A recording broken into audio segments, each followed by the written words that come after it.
In this video, I'm going to give you an idea on how to set up engineer squads.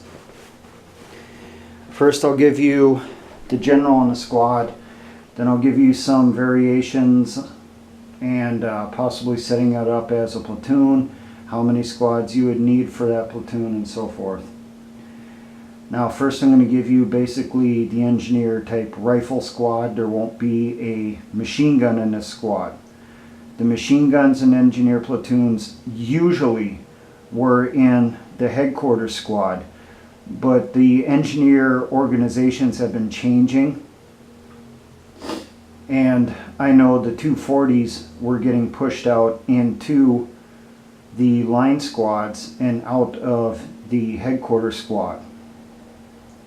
At least it was the last time that I was a squad leader. Now we're going to take the 10-person squad, and remember, the people that would be recommended for as engineers would be people that are, have a military engineer background or work in construction industries primarily.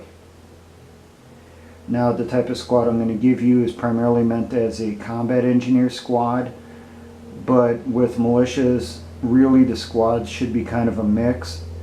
You should be capable of doing all types of operations.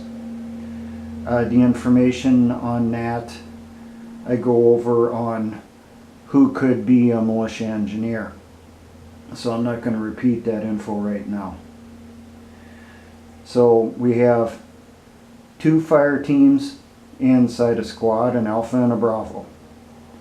In an engineer squad, your Alpha team typically is your assault team.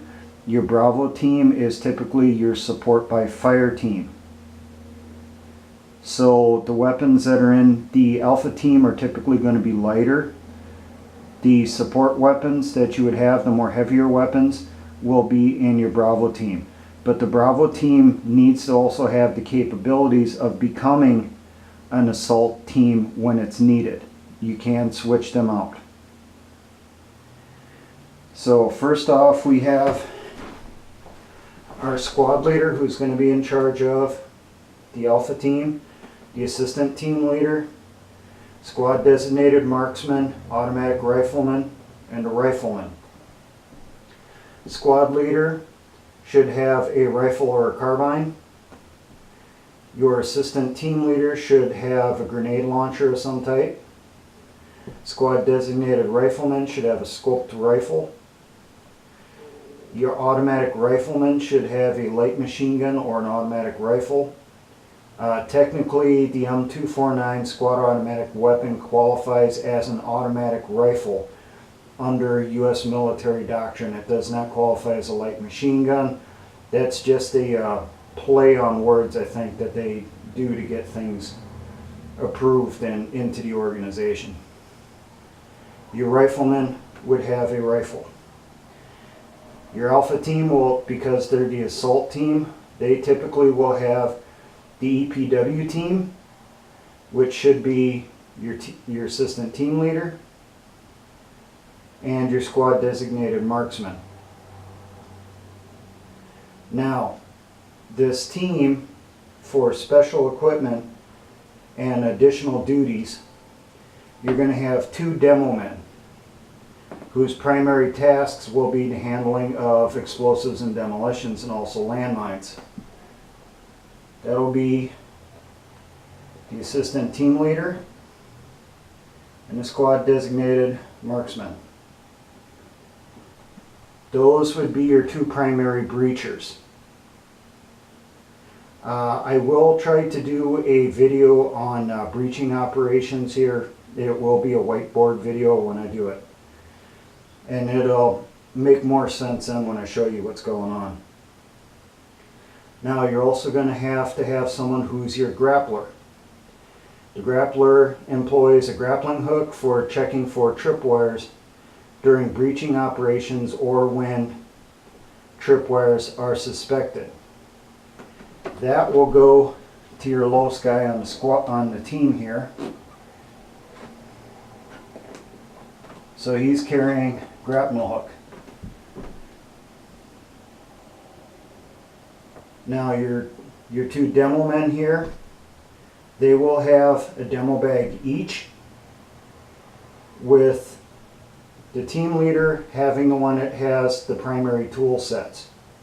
Your crimpers, your lineman pliers, arming wrenches, demo knives, and your tape measures. Now you should also have a DR8 reel of detonating cord.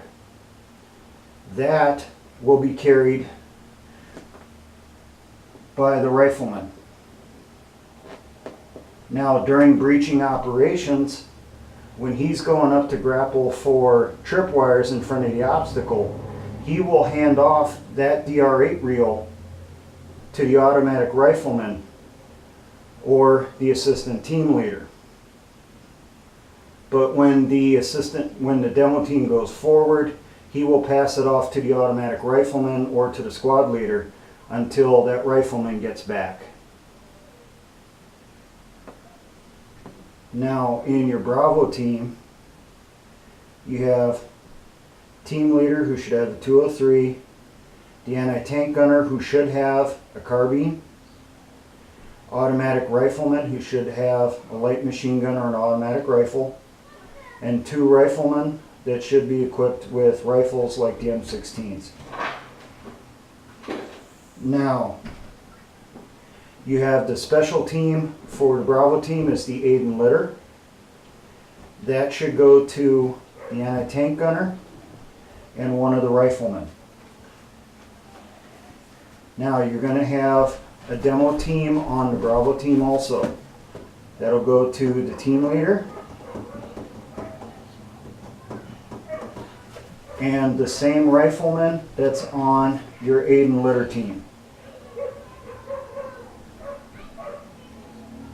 Now for additional special equipment, you will have a grappler also, and that'll be your other rifleman. And he once again will have a DR8 reel. Now, if you have the DR8 reel with det cord on your Alpha team, the DR8 that's on your Bravo team should have WD-1 wire or blasting wire on it for when you set up explosives for electric detonation.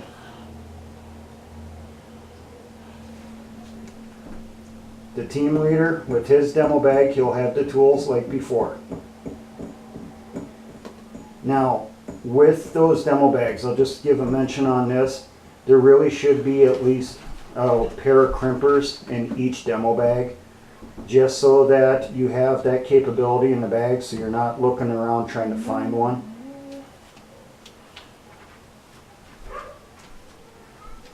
Now, a variation on this for when this would become the headquarters squad. Most of the changes there will be in your Bravo team. Your anti-tank gunner would be the one that would have the anti-tank weapon, like a Javelin, a Milan, or the AT-13. Your automatic rifleman would become the machine gunner. He would carry the 240 or the MG3 or the PKM. And one of your riflemen will become the assistant gunner for the machine gunner.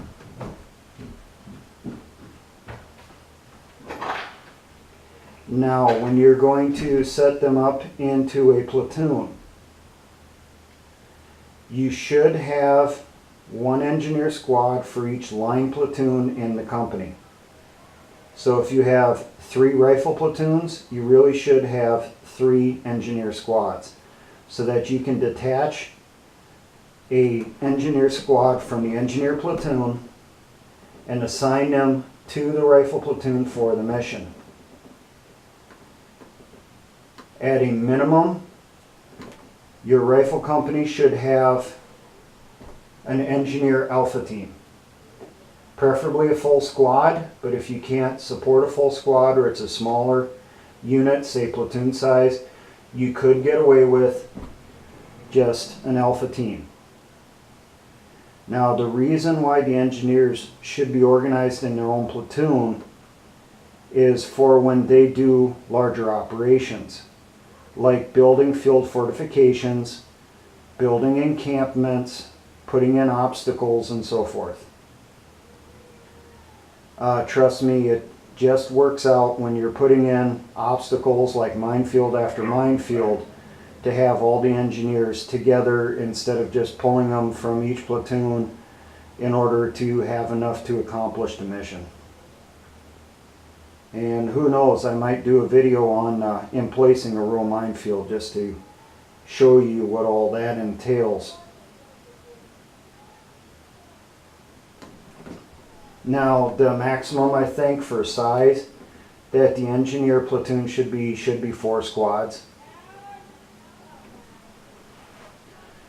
Now, and I'll mention this, the reason there is no machine gun in the engineer rifle squads, if you want to call them that, or really it should be considered as breach squads, is the machine gun will be too much weight, especially when you're doing breaching operations. That's why it would be with your headquarters squad. You could kind of consider the engineer headquarters squad as the engineer heavy weapons team or a heavy weapons squad for the platoon. This way it also frees up a machine gun that can be used for a rifle platoon. Now, if you don't have enough squad automatic weapons for the engineers, if they do get one in their squad, it should be on the Bravo team, and then this automatic rifleman would just become another rifleman. At a minimum, for anti-tank weapons in the engineer squads or in the engineer platoon, it should be light anti-tank weapons. So an RPG-7, an M72 Law, an M136 AT4, and so forth. Now, for all my engineer brothers in the Patriot and militia movements, always remember, essayance.